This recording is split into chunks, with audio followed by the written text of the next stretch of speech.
The time is just gone 10 minutes past 9. As we continue with the show this morning, we stay in the company of our Salam Media listeners, viewers. We welcome One Nation 88.9 FM out of Polokwane this morning to the show. A lot still to go to go on from now right until 10 a.m. But right now, we're going to unpack the need for democratic renewal and change. And we are joined on the line by Communications Officer at Defend Our Democracy, Duduetsang Mmeti. Duduetsang, good morning to you and welcome to the show.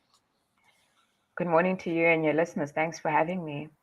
Yes, let's just talk about the need for democratic renewal and change. Now, looking at South Africa, we have been boasting about our democracy. We have been boasting about having the best constitution in the world.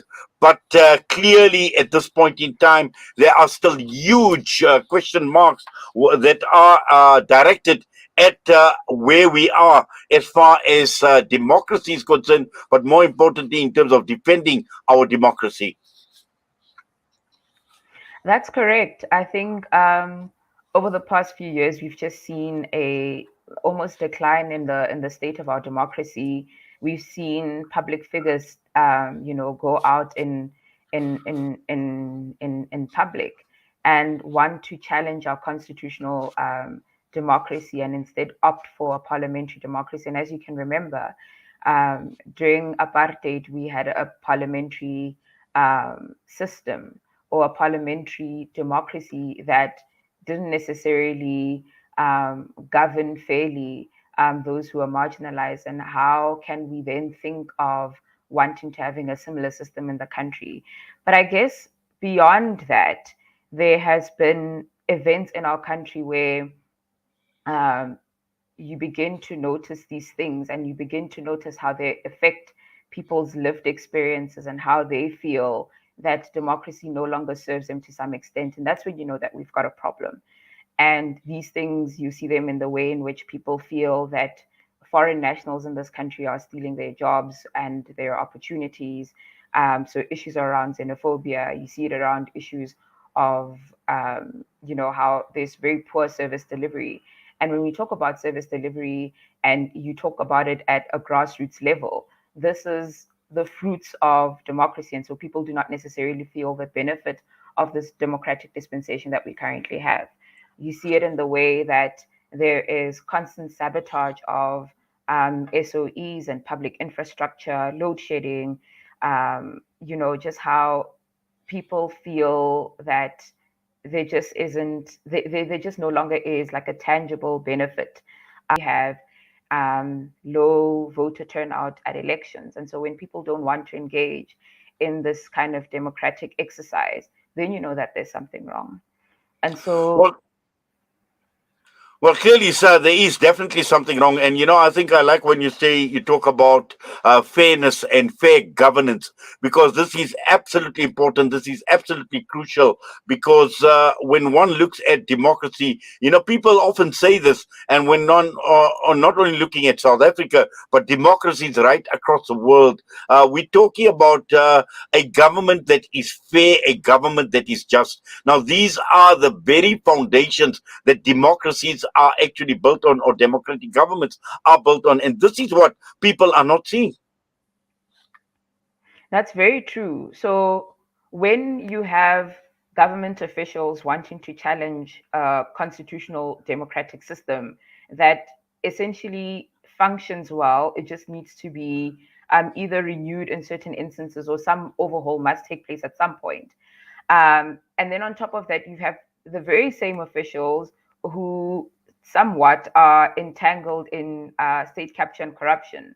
Then you know that South Africans are being robbed in material ways, but also in immaterial ways. So in the ways in which they themselves are complicit in declining the state of our democracy. And so what we're saying as a campaign is that people need to stand up and take ownership of their democracy because essentially democracy means that the people must govern, and the people must say to those that are leading them that you are not leading us in a way that is fair, you're not leading us in a way that espouses democratic values, and essentially you are leading us to a situation where we become ungovernable. And that becomes very scary, to live in a country that has this beautiful democracy and yet we are ungovernable, or situations are so bad that people just don't want to engage, and they are apathetic to this kind of constitutional democracy that we currently find ourselves in. And so Duduetsang, how do we take ownership of our democracy and defend our democracy? we must mobilize ourselves within our communities and think about what it is within our communities at a grassroots level that affects us, that government must be dealing with or sorting out, and begin to seek accountability and begin to think about ways in which we can, for instance, scrutinize how our local government budgets, our provincial budgets, our national budgets are being distributed, so that we know that there is a sense of service delivery taking place to some extent. We need to go and demand accountability at our community constituency offices. We need to say to political parties who lead us that this is what we want, and we elected you to do this that we want. And if you can't, then you need to step aside and we need to figure out who is best then to lead us. And I think that's the very essence of what defending, or at least in our view, what defending our democracy wants to achieve. We want to get to a point where the politics of this country must change so that it centers people at its core, that it's no longer about a personality or a figure or a political party. It's about ordinary citizens who must feel in tangible ways that this is their democracy, and that they can feel it through good governance, through transparency, through service delivery, through improved infrastructure, through children going to school, through people accessing healthcare. And so when these things are promised to us and they're not delivered, we as communities must mobilize, go to those that represent us and say something needs to change. Well, certainly, and we've seen the type of mobilization during the time of apartheid, where obviously we had brought down apartheid and we brought down a racist government.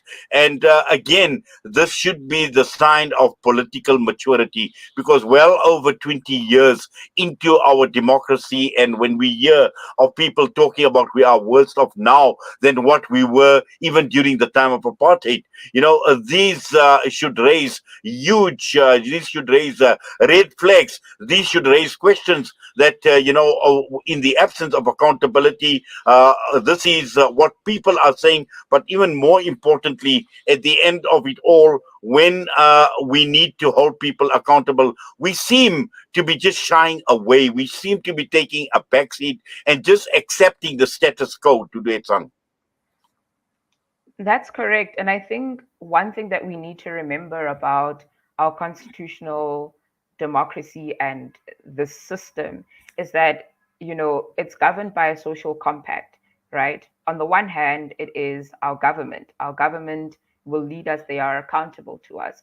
But on the other hand, it's us within the social compact that needs to demand transparency. We need to, exercise some sort of oversight on these leaders. And so when we disengage from the social compact, that's when there's an imbalance in the ways in which our democratic or our constitutional democracy must function. And so, like I said earlier, um, when we ourselves as citizens disengage from our constitutional democracy, we need to remember at the end of the day that we are also equally partaking in the decline of this democracy. And so, a democracy cannot function if the people do not go forward and govern themselves and say to their leaders that things must change, things cannot be the same. And even when we go to elections, we need to engage in electoral processes, because that's the only way that, like in the cliche terms, your voice will be heard. But that is the truth. That's just how it is. If we don't engage in electoral processes, then we continue to leave things in the way that they are and not see any kind of substantial change. Well, Duduetsang, thank you very much. I know you are rushed and you've got another appointment to get to, but for now, we thank you for taking time out, talking to us this morning. All the best to you. Thank you so much. Duduetsang Mmeti, and she is the communications officer at Defend Our Democracy, unpacking the need for democratic renewal and change in the country. We're going to go for a break, and when we come back, we'll be joined by Dr. Mustafa Mehta. We're talking about Namibia and no amount of money in any currency can truly compensate human life. And we're talking about the case of Namibian genocide when they were colonized by Germany.